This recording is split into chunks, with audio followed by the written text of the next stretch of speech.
आदाब दोस्तों, मैं हूं एम ए वाजिद। आप देख रहे हैं पैगाम टीवी। हमारे मसाइल प्रोग्राम में बात करने के लिए आज हमारे स्टूडियो में मौजूद हैं समाजी जहदकार, एमवा के कौमी सदर और अपनी मालूमात से लोगों को वाकिफ़ कराने वाली शख्सियत जनाब शमशाद खादी साहब। अस्सलाम वालेकुम खादी साहब। खादी साहब, हमारे मसाइल में हमने कई तरह की बातें की, अवामी मसाइल को लोगों के सामने लाया और उसने बताया कि उन्हें क्या करना चाहिए।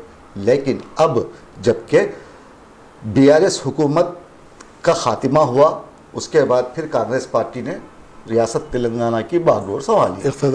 ऐसे में अब आप देखिए, उर्दू इदारे जितने भी हैं, जैसे कि वक्फ बोर्ड है, उर्दू अकेडमी है, हज कमेटी है, इनके नए माइनॉरिटी फाइनेंस कॉरपोरेशन है, इनके तमाम नए सुदूर अब आ चुके हैं।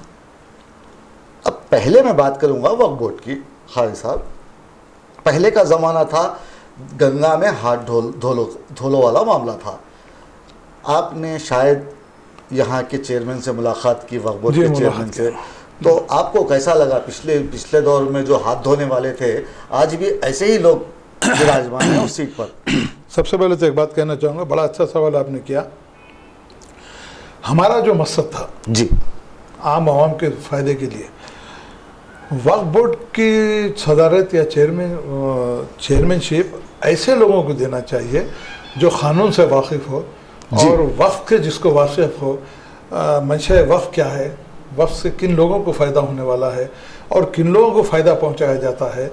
और वक्फ का जो चेयरमैन होता है, एक अल्लाह के रसूल को मानने वाला, उनके अहकामात की पाबंदी करने वाला और ज़्यादा से ज़्यादा उन मुसलमानों को जो नित नए तरीक़े से परेशान है, गुर्बत की ज़िंदगी गुजार रहे हैं, जिनके लिए ये जायदादें वक्फ की गई हैं, उनका फ़ायदा अगर आवाम तक पहुँचाने का ज़िम्मा वो लेकर इस ओहदे पर फायज होता है, तो मैं समझता हूँ कि इसका कुछ फ़ायदा हो सकता है। मगर अब एक नौजवान जो मिस्टर हुसैनी को लाके यहाँ पर बिठाया गया है, मैं नहीं समझता कि सिर्फ ज़बानी जमा खर्च या कागज़ी शेर बनने से कुछ काम होने वाला नहीं है वाजिद साहब। मैं ये ख़ास तौर से बात कहना चाहूँगा मिस्टर हुसैनी जो चेयरमैन अब यहाँ आके बैठे हैं, अज़मतुल्लाह हुसैनी को, कि सिर्फ बातों से मैं ये कर लूँगा वो कर लूँगा होने वाली चीज़ नहीं है। अब आज आके जो है जायज़ा लेके, मैं समझता हूँ 2 महीने से 1 महीने के से ज़्यादा अर्सा हो चुका है।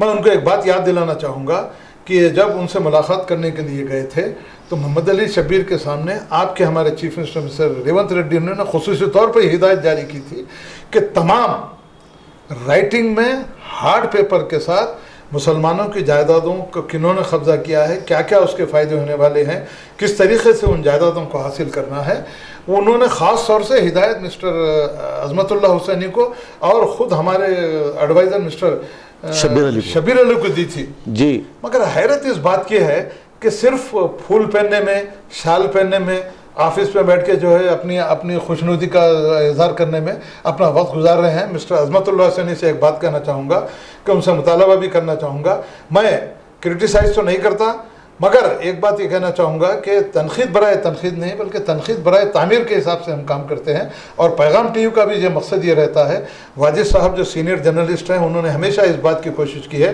कि वक्फ बोर्ड के ज़रिए से गरीब मुसलमानों के हालत ज़ार को किस तरीक़े से अच्छा किया जाए, किस तरीक़े से जो उनको अपलिफ्ट किया जाए। ये मैं पैगाम टीवी का भी शुक्रिया अदा करना चाहता हूँ कि वक्तन फ़ौक़तन आप हम जैसे जो है समाजी जहदकार हो, या मैं भी आपकी सीनियर जर्नलिस्ट हूँ, मैं भी आप ही के साथ रह के काम करना चाहता हूँ। मगर अज़मतुल्लाह हुसैनी को ये बात कहना चाहूँगा, अगर मेरी बात उन तक पहुँच रही है तो फौरी तौर पर अब ये फूल शाल पोशी या ऑफिस में बैठ के नमूद नुमाइश का काम बंद करते हुए फौरी तौर पर चीफ मिनिस्टर ने जो आपको हिदायत दी है उस पर अमलावरी करते हुए फौरी तौर पर एक फ़ाइल हार्ड कापी के साथ क्या क्या मसाइल आपको पेश आ रहे हैं, क्या क्या मुसलमानों को मसाइल पेश आ रहे हैं, वक्फ की आमदनी कहाँ जा रही है, कौन जो है गैर क़ानूनी तौर पे कब्ज़ाजात करे हुए हैं, ये सब चीज़ों की तफसीलात चीफ मिनिस्टर के सामने आप पेश करना, ये आपकी जिम्मेदारी है। ना कि फूल और शाल पहनते हुए कितने महीने तक पहनते रहेंगे फूल और शाल। आप कुर्सी का इस्तेमाल जब कर रहे हैं तो कुर्सी की बड़ी अहमियत होती है। एक अजमतुल्लाह हुसैनी की बात नहीं कर रहा जी, हूँ, बिल्कुल। कुर्सी की अहमियत होती है। मैं कुर्सी, वो चेयर जो होती है, जो चेयरमैन की जो कुर्सी होती है, कांटों भरी होती है, कांटों भरी होती है जी। तो मैं ये चाहता हूँ अजमतुल्लाह हुसैनी से, अब ये सब छोड़ दीजिए, शोबेबाजी बंद कीजिए और फौरी तौर पर इस बात की आप कोशिश कीजिए कि जो ज़मीनात पे कब्जा हुए हैं, जिस तरीके से कोर्ट में केसेस हैं, उसको किस तरीके से हासिल करना चाहिए, किस तरीके से बड़े से बड़ा वकील करते हुए वफ़ की जायदादों को हासिल करते हुए मुसलमानों की फलाह बहबूद के लिए काम करना चाहिए। और बाज़ ऐसे जो है लोग हैं जिनको जो है ना मंशा वक़्फ मालूम है, ना वक़्फ की जायदाद मालूम है, ना किसको वक़्फ से जो फ़ायदा होने वाला है, किसके लिए वक़्फ की गई है। बस एक अजीब किस्म की बात, मैं उनके साथ रहता हूँ, मैंने ऐसा किया, मैंने वैसा किया, नहीं होने वाला है। यहाँ होना यह है कि प्रैक्टिकल तरीके जी, we how to do something practical for the poor people of the Telangana, particularly Muslims.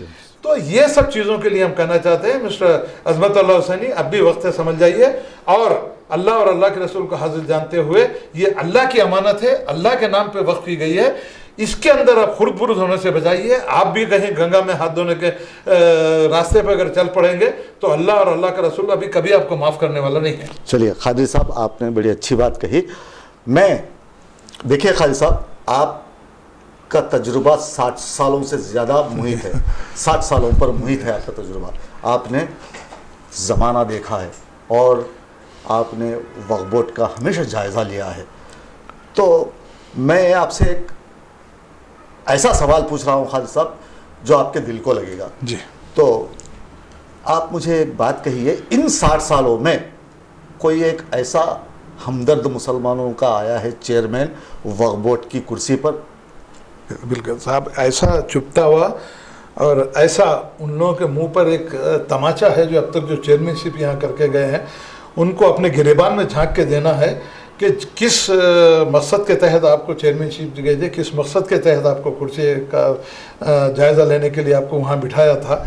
आज तक मैं नहीं समझता कि मेरी नज़रों के हिसाब से आज तक किसी चेयरमैन ने कभी मुसलमानों की फलाह बहबूद के लिए और मंशा वक्फ क्या है और जायदादें जो है अल्लाह के नाम पे वक्फ करी जाती, एक मरतबा अगर कोई जायदाद अल्लाह की जायदाद होगी, अल्लाह की जायदाद है, ताक़यामत वक्त अल्लाह की जायदाद। मगर मैं नहीं समझता कि अगर कोई है तो मुझे बता दे, इतने जो आज तक चेयरमैन गए हैं उन्होंने कितना मुसलमानों का फ़ायदा किया, कितने मुसलमानों का फ़ायदा किया। आप सुन के हैरान होंगे, 60 लाख से जो बाजू हज हाउस को लेकर जो एक बिल्डिंग है, अब तक वो 60 लाख से जो रुपये से तैयार की गई। मैं अकबरुद्दीन अवैसी साहब ने आन जहानी राजशेखर रेड्डी को याद दिलाया था, उन्होंने काम किया था।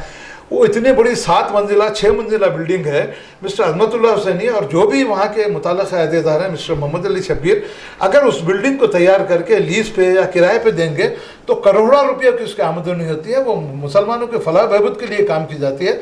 मगर आज तक इतने चेयरमैन आए, इतने चेयरमैन चले गए, कभी किसी के जहन में ये बात नहीं आई कि वो ढांचे को खड़ा करके क्या करेंगे, हड्डियों के ढांचों की तरह खड़ा करके क्या करेंगे। खादिर साहब, आप उस ढांचे की बात कर रहे हैं तो मेरे जहन में एक सवाल फिर से उभरा है। खालिद साहब, आप क्या आप क्या समझते हैं वो ढांचे को? वो जो ढांचा तैयार है इस वक्त, अभी उसमें काम बाकी है, ज़ेर तामीर है, आप क्या समझते हैं उसे गरीब लोगों के हवाले किया जाएगा? करना चाहिए, किया जाएगा नहीं। देखिए वफ़्क़ के आप क्या समझते हैं खालिद साहब, क्या दिया जाएगा? दिया जाएगा नहीं। देखिए अब यहाँ सवाल आपका जो बड़ा अहम सवाल है, दिया जाएगा, आमतौर पे यही सवाल होते हैं। और मैं जैसे आदमी और को दूसरे आते नहीं भाई अब तक हुआ नहीं दिया जाएगा या नहीं उस पर अमलावरी होगी। मगर मैं ये कहना चाहूँगा आपके सवाल के जवाब में कि दिया जाना चाहिए जिस मकसद के तहत उस बिल्डिंग का जो है किया गया। मैं आपको एक बात कहना चाहूँगा कि इतने ऑफिसेस हैं, बाहर किराया पे देने के बजाय अगर वही किराया आप वसूल करते हुए, वो किराया बचाते हुए अगर मुसलमानों की फलाह बहबूद के लिए काम करेंगे तो वाजी साहब ऐसे जो एक एक वक्त की रोटी के लिए, ये रमज़ान जैसे मुबारक महीने में, रमज़ान जैसे महीने में इतने गरीब लोग हैं जनाब जिसकी बंद उल्टी है, एक खजूर भी उनके लिए रोज़ा खुलने के लिए मैसर नहीं है। तो उसके बावजूद भी ये वक्फ बोर्ड का क्या मकसद है, वक्फ बोर्ड को कायम रखने का क्या मकसद है, मुसलमानों की फलाह बहबूद कब करेंगे, इनको निचली सतह से उठा के ऊंची सतह पर कब पहुंचाएंगे। तो मैं कहना चाहूँगा कि अगर आप में थोड़ा भी ज़मीर जिंदा है अजमतुल्लाह हुसैनी साहब, तो फौरी तौर पर आगे बढ़ते हुए इस रमज़ान जैसे मुबारक महीने में ज़रा नज़र डालिए हालात पर। मुसलमान किस जो है क्यों रमज़ान में भी डाल सकते हैं ना? हाँ, रमज़ान में भी डाल सकते हैं, रमज़ान में भी डाल रमज़ान सकते में। हैं। तो रमज़ान में ऐसे गरीबों की मदद कीजिए, ऐसे ज़रूरतमंदों की मदद कीजिए, ताकि अल्लाह और अल्लाह की खुशनुदी होती है और आपके भी आखिरत बने इसमें। खादिर साहब, आप देखिए, मैं आपको मुसलमानों का आईना दिखा रहा हूँ। मैं आपके ज़रिए अज़मतुल्लाह हुसैनी से मुखातिब हूँ। देखिए खालिद साहब, आप जो स्लम एरिया है हैदराबाद के, आप वहाँ चले जाइए, वहाँ के मुसलमानों का हाल क्या है। बेरोज़गारी दिन ब दिन बढ़ रही है। ये लोग ऑटो रिक्शा चलाते हैं, ठेला बंडी पे प्याज बेचते हैं, मौज बेचते हैं, वाट एवर इट इज़, गुर्बत के सतह से नीचे जी रहे हैं, खते गुर्बत से नीचे जी रहे हैं। तो ऐसे हालत में उनको माली इमदाद कहाँ से मिले?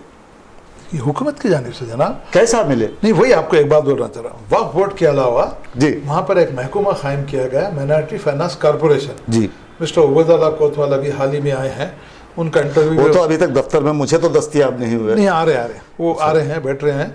परसों इंटरव्यू भी लिए, तमाम लोगों को बुला के बातचीत की, बड़ी अच्छी बात की, मुझे बड़ी पसंद आई। मिस्टर उबैदुल्लाह कोतवाल को मैं अपनी जानिब से, शमशाद खादिर की जानिब से और पैगाम टीवी के मिस्टर वाजिद साहब की जानिब से उनको मुबारकबाद पेश करना चाहूँगा कि कोई तो है जिन्होंने मुसलमानों की हालत हज़ार पे, माइनॉरिटी के ऊपर जो है आप एक फौरी तौर पर मीटिंग बुलाते हुए उन्होंने ये कहा कि अब तक क्या क्या स्कीमात हुई हैं, किस तरीके से स्कीमात पर अमलवारी करना है। तमाम जो है अहलकारों को बुला के बात करते हुए बात कही कि आइए सब सारी चीज़ें मेरे सामने रखिए, हम वो तमाम चीज़ों का कंसोलिडेट करके हुकूमत के सामने पेश करके ज़्यादा से ज़्यादा गरीब अवाम को जो उनको मदद पहुँचाने की हम कोशिश करेंगे। तो ऐसे वक्त में जब मिस्टर उबैदुल्लाह कोतवाल ने जो ये बयान दिया है और उन्होंने ये भी जो है गुजारिश की हमसे कि मेरा व्हाट्सएप है उनके पर कि उसको पैगाम को आम किया जाए, तो मैं हम पैगाम टीवी के ज़रिए से भी उनको पैगाम को आम करेंगे। आपने जो पहल शुरू की है काबिल मुबारकबाद है। मैं उबैदुल्लाह कोतवाल साहब से ये बात कहना चाहूँगा कि हम जैसे लोगों से भी बुलाइए, जब समाजी जहदकारों को बुलाइए, हम भी आपको मशवरे देना चाहेंगे। और पिछली हुकूमत में मिस्टर उबैदुल्लाह कोतवाल से ये बात कहना चाहूँगा, पिछली हुकूमत में जो धंधालियाँ चली हैं, जिस तरीके से सब्सिडी लोन में धंधालियाँ चली हैं, फ़कीरों को मोबिट देने में धंधालियाँ चली हैं, हमारे पास पूरा रिकॉर्ड RTI के ज़रिए से है वाजिद साहब। जी बिल्कुल। मैं तमाम का जो मजमा जमा करके एक एप्लीकेशन मिस्टर उबैदुल्लाह कोतवाल के सामने पेश करना चाहूँगा और उनसे इस बात का मुतालबा करना चाहूँगा आप ही के पैगाम टीवी के ज़रिए से कि फौरी तौर पर उन तमाम मामलात को अपने सामने नज़र में रखते हुए एक थरो इंक्वायरी कराते हुए और उन खाती अहदेदारों को कैफिर किरदार तक पहुँचाना, यह अब उबैदुल्लाह कोतवाल साहब की जिम्मेदारी बनी। चलिए खालिद साहब, ये तो आपने कहा है कि कार्रवाई की जाए। खालिद साहब, आपने हर आने वाले को देखा है, नए आने वाले को, हर नए आने वाले को देखा है, हर 5 साल में कोई नया आता है, आपने उसे देखा है, उनसे आपने मुलाकात की है। वो यही कहते हैं कि समाजी जहदकारों को बुलाएंगे और सहाफ़ी हजरात को बुलाएंगे, आपके मशवरे, आपके अफकार पर हम काम करेंगे। मगर मैंने कभी ये नहीं देखा कि हमें बुलाया गया हो और फिर हमसे कोई मशवरा लिया गया हो। तो इस बारे में आप क्या कहेंगे? बहुत बड़ा अच्छा सवाल है, मैं उसी पे आ रहा था। देखिए, होना ये चाहिए कि जो अवामी नुमाइंदे हैं, MLA MPs की बात नहीं करो, जो अवामी नुमाइंदे समाजी जहदकार हैं, अवाम के लिए जो काम कर रहे हैं, वो अवामी नुमाइंदा होता जी। है। MLA MPs को अपनी सीट बचाने के लिए सियासी है ये। सियासी नहीं, गैर सियासी जमातें, गैर सियासी तंजीमें जितनी हैं। मैं हुकूमत से खुसूसी तौर मिस्टर रेवेंद्र रेड्डी से, वो बड़े अच्छे काम आजकल कर रहे हैं। खुद सहाफ़ी थे वो। 5 ज़माने तो जी उन्होंने जो है 5 ज़मानों तो अमल खुद सहाफ़ी थे और खुद सहाफ़ी भी सहाफ़ी थे। हम भी सहाफ़ी हैं, हमदान भी सहाफ़ी हैं। हमदान साहब, खास बोलना भूल गया, हमदान साहब पे भी आऊँगा। तो मैं ये बात कहना चाहूँगा कि अगर ये अवाम में, जो अवाम के दरमियान जो लोग रहते हैं, समाजी जहदकार रहते हैं, तो ही मैं मिस्टर उबैदुल्लाह कोतवाल हो या हमदान ताहिर हमदान साहब हो या हज कमेटी के चेयरमैन हो, उनको ये चाहिए कि मुझ जैसे नहीं, शमशाद खादिर जैसा नहीं, हम नमूदो नुमाइश चाहते नहीं, हम तो सिर्फ अवाम की खामोश खिदमत करना चाहते हैं। नहीं खालिद साहब, यहाँ पर रोक रहा हूँ। आप अवाम की नब्ज़ को जानते हैं, हम और आप अवाम की नब्ज़ को, उन्हें क्या चाहिए। अब देखिए, एक छोटी सी बात है, आज ही की बात है, आज इफ्तार पार्टी है, उसकी ज़रूरत क्या है? ज़रूरत नहीं थी साहब, ज़रूरत नहीं है उसकी, ज़रूरत नहीं है। 15 करोड़ 20 करोड़ जो लगा रहे हैं आप, अगर वही कोई एक स्कीम निकाल कर एक मोहल्ले में जो पसमानदा इलाका है, वो मोहल्ले में अगर उनके लिए कुछ रोजगार के मौके खोलते साहब, आप ये तो कितना अच्छा होता। सबसे बेहतर चीज़ हो, करोड़ों रुपया खर्चा करके मोमबत्ती का कारखाना, काड़ी के डब्बे का कारखाना, हुकूमत की जानिब जो से कुछ भी हो सकता है। खवातीन के लिए, नौजवानों के लिए, नौजवान लड़कियों के लिए अगर ये कायम करेंगे तो ये दिखावा दिखाने की जरूरत, एक वक्त की आप जो है खजूर एक रोज़ा खुलाने के लिए करोड़ों रुपया खर्चा करना, ये कोई समझदारी की बात नहीं। आपने देखा खालिद साहब, लास्ट टाइम का मैं आपको बताना चाहूँगा, मैं आपको जी। मैं खास तौर से हुकूमत से और मिस्टर मोहम्मद अली शबीर से बात कहना चाहूँगा, आप अच्छी तरीके से वाकिफ़ हैं। मैं समझता हूँ कि सैकड़ों हज़ारों पैकेट एक एक निवाला खा के जो है कचरे के कुंडी में फेंक दिए गए, इतनी जो है बेहुरमती खाने की ग़िज़ा के रिसक की गई। तो इसकी ज़रूरत नहीं है, हमारी एक तजवीज़ है, कबूल करना है, हुकूमत की जिम्मेदारी है, मिस्टर रेवंत रेड्डी की जिम्मेदारी है, मोहम्मद अली शबीर के कंधे पे भी बड़ी जिम्मेदारी आती है कि ऐसे शोबदीबाजी करने के बजाय आपको होना ये चाहिए कि उन्हीं पैसों से एक छोटे मोटे कारोबार करने के लिए छोटे छोटे कारखाने कायम करेंगे, तो मैं समझता हूँ कि बेरोज़गारी भी दूर होंगी और जो गरीब लोग एक एक वक्त के खाने के लिए तरस रहे हैं उनको दो वक्त की रोटी तो मिल सकेंगे। तो और एक खालिद साहब यहाँ सवाल है, नहीं, और एक चीज़ आपने जो कहा हम जैसे लोगों को क्यों मिलाते, तो मैं चाहता हूं कि ये बात मोहम्मद अली शबीर और उबैदुल्लाह कोतवाल साहब, उर्दू अकादमी के चेयरमैन, वक्फ बोर्ड के चेयरमैन को अब ये बात सोचने का वक्त आ गया है। ये वक्त की अहम ज़रूरत है कि ऐसे समाजी जहदगार जो अवाम के साथ रह के काम करते हैं उनको बुलाइए, उनकी तजावीज़ कबूल कीजिए। मैं समझता हूँ कि अगर उनकी तजावीज़ कबूल करते हुए अगर आप मुसलमानों का, माइनॉरिटी से अगर फ़ायदा करेंगे तो हुकूमत की भी नेक नामी होगी और आपका भी जो डिपार्टमेंट, आपका महकमा भी ऐसा मालूम होगा कि कुछ कारगर है, कुछ काम हो रहा है। जी बिल्कुल। अब यहाँ सवाल ये आता है खालिद साहब, मैं हक़ाइक़ पर जा रहा हूँ। बिल्कुल हक़ बात करने डरने की जरूरत क्योंकि मैंने हमेशा हक़ की बात की है और मरते दम तक करते रहना चाहिए। तो खालिद साहब यहाँ सवाल ये है, आपने जैसा कहा मुसलमान जो पसमानदा हैं उनके लिए एक कारखाना, छोटे कारखाने अगर शुरू किए जाए तो शायद बेहतर हो, उन्हें रोजगार मिले, तो फिर ये करेगा कौन? यहाँ एक सवाल है, इसकी जिम्मेदारी कौन लेगा? तो यहाँ खालिद साहब सुनिए आप, इसकी जिम्मेदारी कौन लेगा, इसका पैसा कौन देगा? ये तो हुकूमत देगी। बिल्कुल। तो मैं यहाँ पर आपको ये बोलना चाह रहा हूँ कि जहाँ भी जो भी नया सदर आता है उसे चाहिए कि मुस्लिम स्कॉलर्स और स्पीकर्स को बुलाया जाए, सहाफ़ियों को बुलाया जाए और समाजी जहदकारों को बुलाया जाए। उसमें ख़वातीन भी सहाफ़त से ताल्लुक़ रखने वाली होती हैं, उन्हें भी बुलाया जाए ताकि ख़वातीन को खुद मुक्तफ़ी बनाया जाए। बिल्कुल। तो ऐसी कई जायदादें हैं खालिद साहब जहाँ पर ये कारखाने क़ायम हो सकते हैं। तो आप जो आपने बात कही, अब आप देखिए लास्ट टाइम बड़ी हंसी आती है मुझे।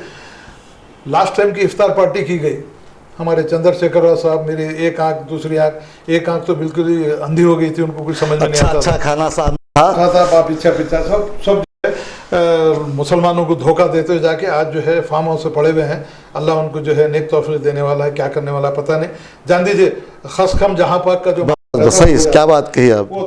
तो लास्ट टाइम का जो है थोड़ी बहुत तो भी अगर उनमें गैरत बाकी रहती, माइनॉरिटी फाइनेंस कॉर्पोरेशन से करोड़ों लेके जो है इफ्तार पार्टी करने का, मैं अब यहाँ के जो चेयरमैन उबैदुल्लाह कोतवाल साहब से कहना चाहूँगा कि कम से कम इस मरतबा तो आपके माइनॉरिटी फाइनेंस कॉर्पोरेशन से पैसा मत लीजिए जो गरीबों की फलाह बहबूद के लिए सैंक्शन किया गया था। कहीं ऐसा ना हो कि फिर गुज़िश्ता की तरह जो है 10,000 लोगों को, 1 लाख लोगों को जो लोन देने के बाद कही थी, कहीं वो बात ही न रह जाए, कागज़ों पर न रह जाए। हम खास तौर से बात करना चाहेंगे कि हमारी तजावीज़ से कबूल करना नहीं करना आपकी बात है, अगर आप हमारी तजावीज़ कबूल करेंगे तो यकीनन हम आपकी अच्छाई के लिए, हम आप पे क्रिटिसाइज नहीं करना चाहते, इस बात से नहीं करना चाहते कि तनखीद बराए तनखीद नहीं, तनखीद बराए तामीर है हमारी। बिल्कुल। और एक चीज़ मैं इन्हीं चेयरमैन के सामने कहना चाहूँगा, क्योंकि अब तक जितने भी चेयरमैन आए अपना फ़ायदा देखे, अपनी कुर्सी का फ़ायदा देखे, अपना मुशारा देखे। ऐ तायर लाहौती उस रिस्क से मौत अच्छी, क्या बात। तायर लाहौती उस रिस्क से मौत अच्छी जिस रिस्क से आती हो परवाज में कोताही। क्या बात। तो ये बात उनको समझ लेना चाहिए, ये शेर में सारी चीज़ें आ गई हैं। अगर वो समझा जाए तो मैं समझता हूँ कि मेरा आपके साथ बैठने का मकसद भी हो जाएगा, आवाम का भी इसमें कुछ फ़ायदा होगा। खालिद साहब, कोतवाल साहब जो हैं उनके लिए मैं सवाल कर रहा हूं आपके ज़रिए। कोतवाल साहब, आप नए आए हैं तो आपको नीचे वालों से ऊपर वालों तक सब पर नज़र रखती हैं। क्यों रखती हैं?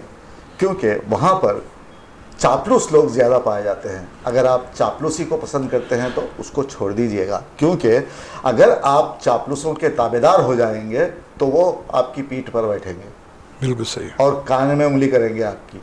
तो ऐसा करना छोड़ दें। और मैं ये चाहता हूँ, मैं जो भी है हकीकत बात करूँगा खाजी साहब, मैं ये चाहता हूँ कि आपके दफ्तर के नीचे जो भी रिपोर्टर्स बैठे हैं उन्हें वहाँ से फौरी तौर पर हटा दिया जाए, क्योंकि सहाफ़त की बदनामी वहाँ से शुरू हो रही है। उर्दू सहाफ़ियों की बदनामी वहीं से शुरू हो रही है, हज हाउस की ऑफिस से शुरू हो रही है, क्योंकि ये लोगों की कोई महाना आमदनी नहीं, और प्लस ऊपर से क्या है, ये लोग बैठे बैठे जो लोग परेशान हलाते हैं उनका काम करवा कर जेब में पैसे डालते हैं, उनकी ये कमाई है। क्या आप चाहते हैं एक सहाफ़ी लोगों का काम करवा के थोड़े से पैसे अपने जेब में डाल ले और घर चला जाए? सहाफ़त इस नहज पर आ गई है खालिद साहब, बिल्कुल। हाँ? इतनी निचली सतह पे आ गई है। तो अब आपकी जिम्मेदारी है कि आप वहाँ जितने भी सहाफ़ी बैठे, सहाफ़ी हो या खुद साख्ता सहाफ़ी हो, ताहिर बिन हमदान को बोले, ताहिर बिन हमदान को मैं ये कहना चाहता हूँ कि देखिए, आप के पास जितने भी सहाफ़ी हों या खुद साख्ता सहाफ़ी हों, जो भी आपके दफ्तर के नीचे बैठे हैं, उन्हें फौरी वहाँ से हटाइए और आप एक सख्त तरीन फैसला लीजिए कि ऐसे सहाफ़ियों को जो उर्दू सहाफ़त में अपने कारहाय नुमाइयाँ अंजाम देते हैं, उन्हें हर माह 10,000 रुपये का वजीफ़ा या फिर पेंशन या तनख्वाह के तौर पर दीजिए, ताकि वो लोग आपके दफ्तर के आगे बैठे लोगों। एक तो बात साफ़ है, ये इन लोगों का बैठने की अहम वजह क्या है, यहाँ पर जितने भी 4-5 दफातर हैं उसमें काम ठीक ढंग से नहीं होते, माली तौर पे परेशान लोग भी बैठ रहे, तो यहाँ पर ठीक से काम नहीं होते। तो सहाफ़ी एक दरमियानी आदमी बनकर वहाँ तक जा रहा है। क्यों भाई, अगर आपको प्रेस मीट करनी है तो आप बाज़ाब्ता पेपर में दीजिए एडवर्टाइजमेंट, हाँ, आप दावतनामा भेजिए। आपके पास उतना पैसा नहीं है तो आपके पास तमाम चैनल्स के नंबर्स तो होंगे और आप वो ग्रुपों में भी ऐड है, तो आप उन्हें इनविटेशन भेजिए। सियासत, मुनसिफ और एतमाद 3 पेपर ही नहीं है, हम भी जो है सुना उर्दू की खिदमत पे लगे हैं। तो ऐसे में आप जो उर्दू जानते हैं उनके लिए कुछ कीजिए। ये सहाफ़ियों को जो खुद साख्ता हैं या फिर सहाफ़ी भी होंगे तो उन्हें वहाँ से हटाइए। आप हमारी सहाफ़त की बदनामी से, सहाफ़त की बदनामी होने से बचाइए आप। तो खालिद साहब, आप इस पर बोलिए हमदान साहब को। नहीं, ताहिर हमदान साहब से मेरी परसों बात हुई, बड़ी अच्छी जो है गुफ्तगू रही, बड़ी चीज़ तयखन दिया और टाइम भी दिया कि फलां 20 या 19 को आप मुलाकात करेंगे। तो तफसील बात करने के बाद हम क्या, मैं वही बोल रहा था कि सहाफ़ियों को कम से कम 10,000 की इमदाद देना, तो आइए हम बैठ के बात करेंगे। उन्होंने एक बात कही कि मैं शाहनवाज़ कासिम साहब से बात करूंगा, तो मैं ताहिर बिन हमदान साहब से ये बात कहना चाहूँगा कि हमारे शाहनवाज़ कासिम साहब का आपके डिपार्टमेंट से कोई ताल्लुक़ नहीं है, वो चीफ़ मिनिस्टर के जो है पेशी में कुछ हैं, अब उनसे मशवरे इस वास्ते भी लेना ज़रूरी नहीं है। जब तक वो यहाँ पर डायरेक्टर थे, मुसलमानों का एक जो है हब्बे सिया का उन्होंने फ़ायदा नहीं किया है। मैं खुसूसी तौर पर बबांग दहल करना चाहूँगा कि शाहनवाज़ कासिम साहब माइनॉरिटी के लिए कुछ करने वाले हैं ना, करेंगे। आप चेयरमैन है, आप अपना जो है आपके दायरे अख्तियार में आप अपना दबदबा दिखाइए, हम आपके साथ हैं, अवाम आपके साथ है, सहाफ़ी आपके साथ हैं। इन सब को जो है आपका साथ देते हुए आपको जो है हर किस्म का आपका साथ देने के तैयार है। आपके जो भी इस्कीमात हैं उनको कामयाबी करने के लिए हम आगे बढ़ेंगे। खालिद साहब, इस पर मैंने कई बार AK खान से जो मुशीर थे, कई बार इस बारे में हमने उनके इल्म में लाया कि ऐसा कीजिए आप, लेकिन ये लोग करने वाले नहीं हैं। क्यों? ये ऐसे सहाफ़ियों को बिठाकर वहाँ सहाफ़त की धज्जियाँ उड़ाई जा रही। नहीं, असल एक्चुअल आपको बात बोलूँगा, खैर वो जो दौर था AK खान का दौर था, वो तो सिर्फ KCR की गुलामी और उनकी जो है चापलूसी में उनमें गुजार दिए। मगर रेवंत रेड्डी साहब की जो है कारकर्दगी बहुत अच्छी है। इनकी चेयरमैन, इनकी जो है चीफ मिनिस्टरशिप में जो है अच्छे लोगों को उन्होंने नॉमिनेट किया है। मोहम्मद अली शब्बीर साहब का भी बड़ा देरीना तजुर्बा भी है, वो जो है वहाँ के एडवाइज़र जो बनाए गए हैं। मुझे उम्मीद है कि मोहम्मद अली शब्बीर साहब इस पर काम करते हुए हुकूमत तक आवाम के बात हुकूमत तक पहुंचाना ये उनकी अपनी अगर जिम्मेदारी है। नहीं करेंगे तो बदनाम होंगे। बदनाम होंगे। आप जिस तरीके से आज पहले जिस तरह बदनाम हुए पहले थे। बदनाम हुए थे, अब केसीआर जिस तरीके से फार्म हाउस में बैठा हुआ है, वैसी नौबत आने नहीं देना चाहिए कांग्रेस को। हम ये चाहते हैं कि जितने भी माइनॉरिटी वेलफेयर डिपार्टमेंट के महकमे हैं वो मुसलमानों की फलाह बहबूद के लिए यकीनन काम करेंगे, और इस बात का उनको सबूत भी देना है कि हम मुसलमानों की, माइनॉरिटीज़ की, जितने भी नोटिफाइड माइनॉरिटीज़ हैं उनकी, माइनॉरिटीज़ का मतलब आमतौर पे ये आता है जैसी माइनॉरिटी आता है मुसलमान की नहीं, नोटिफाइड माइनॉरिटी जो है सेंट्रल गवर्नमेंट की जानिब से सिख हैं, ईसाई है, मुस्लिम है, पारसी हैं, जैन है, बुद्ध हैं और मुसलमान हैं। तो हम ये चाहते हैं कि तमाम की भलाई का काम हो,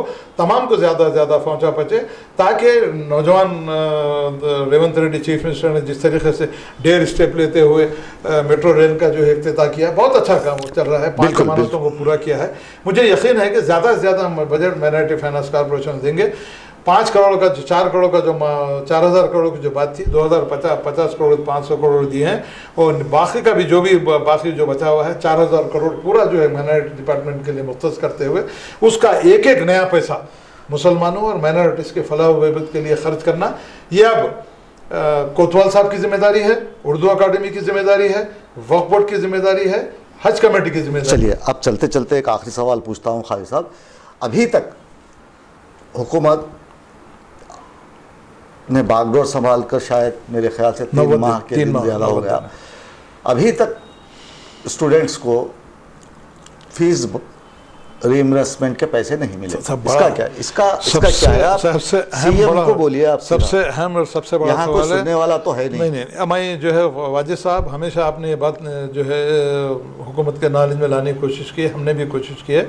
ये बड़ा 2 साल से तलबा परेशान है, 2 साल से तलबा परेशान। मैं mister Revanth Reddy chief minister Telangana, और साथ साथ अब यहाँ पर एक जिम्मेदारी मोहम्मद अली शब्बीर साहब के कांधों पे आती है कि उनको जो एडवाइज़र बनाया गया है, तो इन तमाम मुसीबतों को, स्टूडेंट्स को, उनके माँ बाप ने जो मुसीबतें उठा के अपने बच्चों को पढ़ाने के लिए, अरे किसी ने सोना भेज दिया, किसी ने सोना भेज दिया है, तो बहुत से लड़के अपने सर्टिफिकेट के लिए बाहर जो ओवरसीज स्कॉलरशिप, नहीं ओवरसीज का तो अलग है, ओवरसीज स्कॉलरशिप शुरू हो गई, वो अलग है, वो अलग है। नहीं, मगर रियम्बर्समेंट के लिए भी खुसूसी तौर पर मिस्टर रेवंत रेड्डी और मोहम्मद अली शब्बीर साहब को ये बात कहना चाहेंगे कि आप एडवाइजर की जिम्मेदारी बड़ी होती है। 2 लाख रुपए मुशायरा लेके गाड़ी के ऊपर जो है लेट राइट लगाना नहीं है, क्योंकि आपको बुरा तो महसूस होगा, मगर बुरा मानने से हमारा कुछ होने वाला नहीं है। हम तो समाजी जहतगार हैं, आवाम की खिदमत के वास्ते हम खड़े हैं और खड़े रहेंगे, और हुकूमत की जो नाकारकर्दगी है या हुकूमत जो ख़राब काम कर रही है उसको आवाम के सामने लाएंगे, अच्छे काम करने के लिए उनको मजबूर करेंगे, ज़्यादा से ज़्यादा आवाम को फ़ायदा पहुंचाने की कोशिश करेंगे। मैं रेवंत रेड्डी साहब और मोहम्मद अली शब्बीर साहब से ये बात कहना चाहूँगा कि फौरी तौर पर आप इस जानिब तवज्जो देते हुए फीस रियम्बर्समेंट के जितने भी केस 2 साल से बाकी हैं, मेडिकल के तलबा, मेडिकल और जितने भी वर्कर, जितने भी तालिब इल्म हैं, जो माँ बाप जो परेशान हाल जिंदगी गुजार रहे हैं, आपने जो वादा किया था उसको पूरा करना है। रियम्बर्समेंट के जो है पैसे, उनकी फीस फौरी तौर पर कॉलेजेस को दीजिए, या अगर आपको देर हो रही है, आपके बजट आने में तो देर है, तो हम आपसे, हमारा एक तजवीज़ है, आपसे अपील करना चाहते हैं, आपसे मुतालबा करना चाहते हैं मोहम्मद अली शब्बीर और रेवंत रेड्डी साहब से और फाइनेंस मिनिस्टर साहब से, अगर आपके पास देर है आने के लिए तो फौरी तौर पर ऐसे अहकाम जारी कीजिए कॉलेजेस के लिए, स्कूल्स के लिए, जहाँ जहाँ फीस रियम्बर्स होनी है कि कीजिए, कि आप बच्चों को एग्जाम देने से मत रोकिए, उनको किसी किस्म की तकलीफ, परेशान हो रहे हैं। जैसे ही बजट आएगा उनको जो है बजट का रियम्बर्समेंट कर दिया जाएगा। अगर कम से कम हुकूमत की जानिब से मोहम्मद अली शब्बीर साहब ये बात चीफ मिनिस्टर के नारे में लाते हुए इस बात की कोशिश करेंगे, तो मैं समझता हूँ वाजिद साहब कि फौरी तौर पर ये जो नौजवान परेशान है, माँ बाप जो सरपरस्त परेशान है, उसका कुछ ना कुछ अजाला हो सकेगा। तो हुकूमत को तलबा और तालिबात, स्टूडेंट्स की दुआ भी तो लगेगी ना सब, बिल्कुल।